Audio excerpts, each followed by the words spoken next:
What's going on? Welcome to Unlocking Your Inner Strength. In these episodes, I share with you insights and inspirations that have come to me on my path in life, and hopefully they can be a welcome hand of guidance as you move along your journey. I teach because I'm passionate about my message. I teach because it helps me to learn more deeply.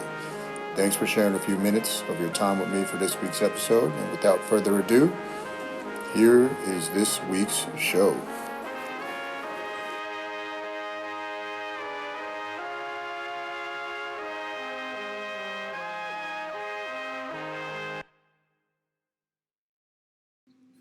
It's Kyle once again with another episode of Unlocking Your Inner Strength. This is episode 271. Today, going to be going over some fasting stuff. But allow me to start with the story. So last night we went to LBI. We're celebrating one of my good buddies' 40th birthday party. Surprise party, so it's a good time. A bunch of the guys were there. Five or six of us that just have a good time whenever we get together. So we get to the place before the Sunset Cruise, the restaurant, good restaurant, and sitting outside, and I ate my appetizer, ate my meal. Was still hungry, but whatever, I would have dealt with it. Sundays is my big eating day. Then all of a sudden, I wind up, it's kind of like you're thinking about, hey, I wish I could eat a little more. Somebody brings over another, hey, I didn't finish this half a sandwich. You want it? Boom. Okay. Waiter comes out. Hey, we had leftover clams. You want it? Okay. Well, long story short, I wound up eating like 5 dinners. And people just kept giving it to me. My buddy Mikey just kept, this person didn't want this. You want it? And I could have kept going, and people were getting a little chuckle out of it. But when you understand appetite and you understand how to set your body up for something like that. I can't do that all the time necessarily. You understand how the body responds to nutrition much better. And if it was about the calories in, calorie out game, I would have put on a couple pounds of fat last night, which I know from doing this every single week is not the case. So you have a problem, and I'm going to review this article my father-in-law gave me. It says intermittent fasting, fad or fact. And I have some notes from this that I want to share with you. You have many, many fake fitness experts, fake nutrition experts out there that cannot stop looking through the lens of calories. That's all they know. That's all. They will plant their flag there and die with that because that's what they were taught in school. It's a very simplistic model. Makes sense on the surface, but it doesn't work. You might say, well, yeah, I cut calories, blah, blah, blah, lost weight. Did you keep it off? I can guarantee you didn't because you're going about it the wrong way. So let's see what they say in this article. I'll address some of this and I'll just kind of riff on some stuff. So first of all, fasting is not a fad. A fad is when you cut out whole food groups, when you could only eat certain food groups, things of that nature, things that are ridiculous, where you could only eat one type of food. And I often talk about the panda diet in terms of diet because people understand that. Diet's really what are you consuming? But most people, when they think of diet, they think I'm going on a diet, which means they're going to be coming off a diet. There's going to be an off-road, off-ramp portion of it. A diet, if you're going to succeed at changing your mind and body through eating, should not have a definitive starting point and ending point. Should be ongoing. And this goes into the brain science, which very, very few people ever talk about when it comes to eating. There's 1 or 2 people out there I've seen talk about it. Can you form a habit around it? Your body will not form a habit around something that it doesn't find pleasurable. So something that's a fad is typically not pleasurable for you. You're not going to stick with it, no matter how much initial quick weight you drop. Let me also address this. Nowhere in this article does the author talk about, the columnist talk about insulin. If you can't talk about fasting without talking about insulin. Otherwise, you miss the whole point. I'm not saying this lady doesn't know what she's talking about, but she's a reporter. She went at it from the very surface level, like most people do when they're talking about fasting. She goes on to say, I thought this was really good. Some people like these fasting plans because it's easier to be all or nothing than to count calories every day. Correct. Part of it, the Panda, is this black or white approach.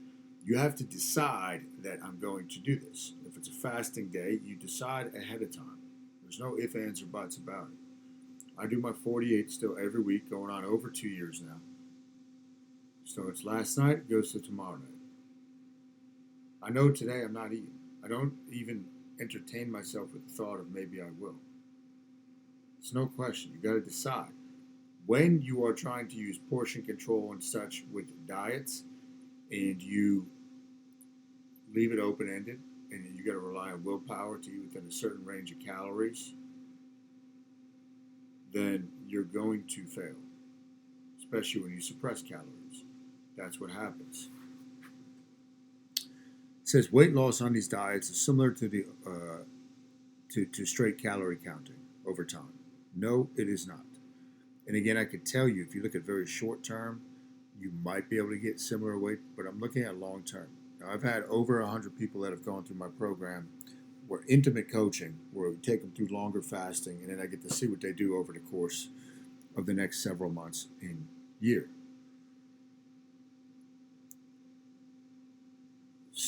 Keep that in mind. It's not the same as calorie count. When you do a deprivation diet, which calorie counting in a North American diet system typically is, you're still using food as your external fuel source. Putting in less, metabolism slows down, hunger goes up. Fasting, the exact opposite happens. Metabolism actually goes up, hunger hormones go down over time. So she went on to talk about when they did this study with volunteers, they were extremely hungry and irritable on fasting days. Nobody taught them what to expect. When you're doing a program like this, you need to know expectations. You need to know that that's food entrainment patterns that will fade away. They'll go away.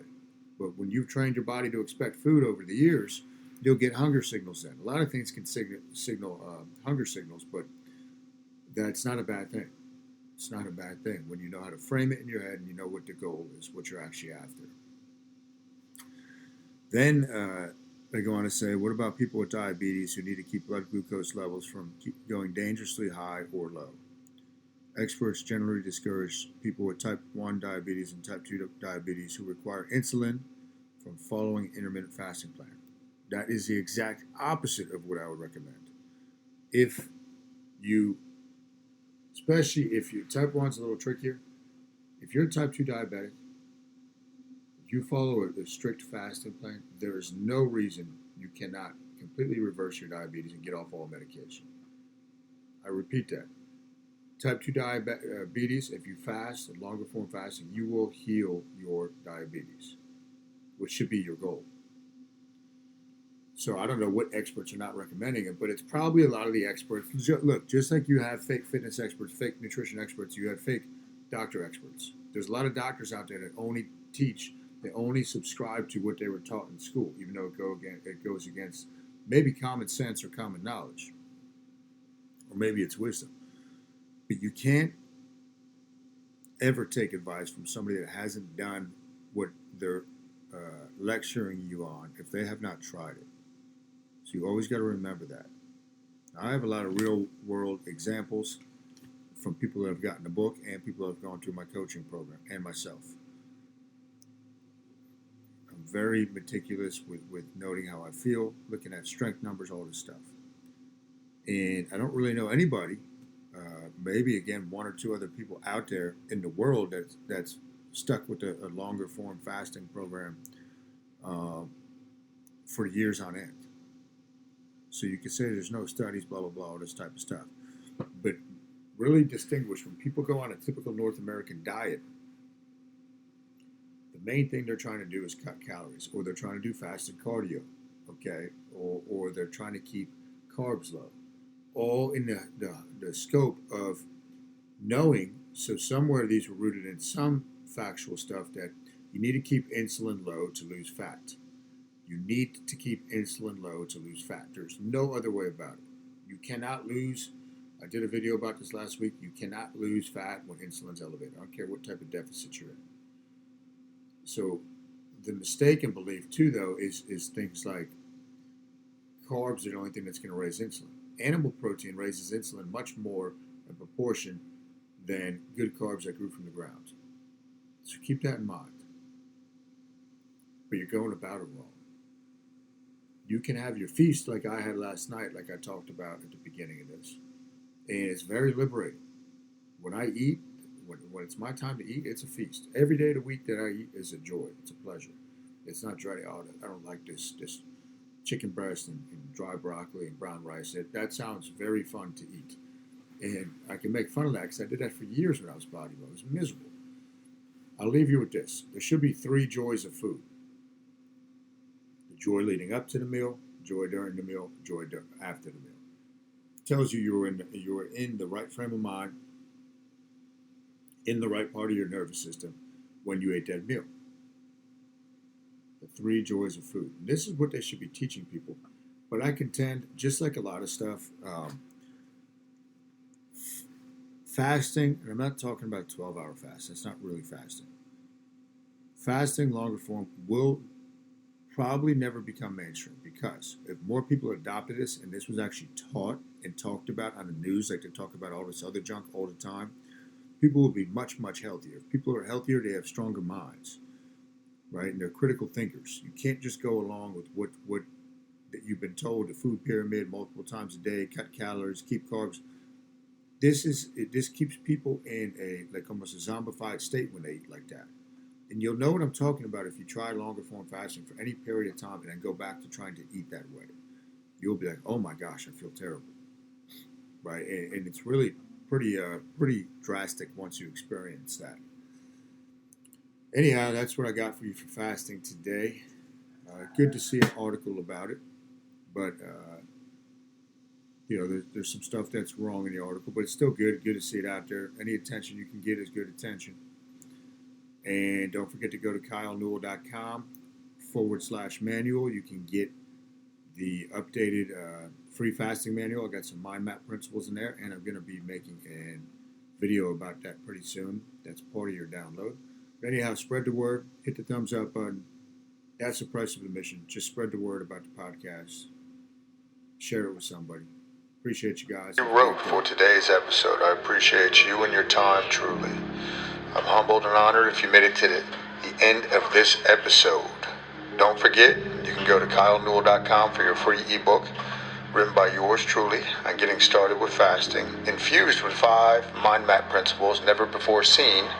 This is something I have not given out to anybody else that'll help you see the light when it comes to your fasting journey and creating better health, both physically and internally. Remember, it's all about the mind, body, and spirit. Until next week, peace.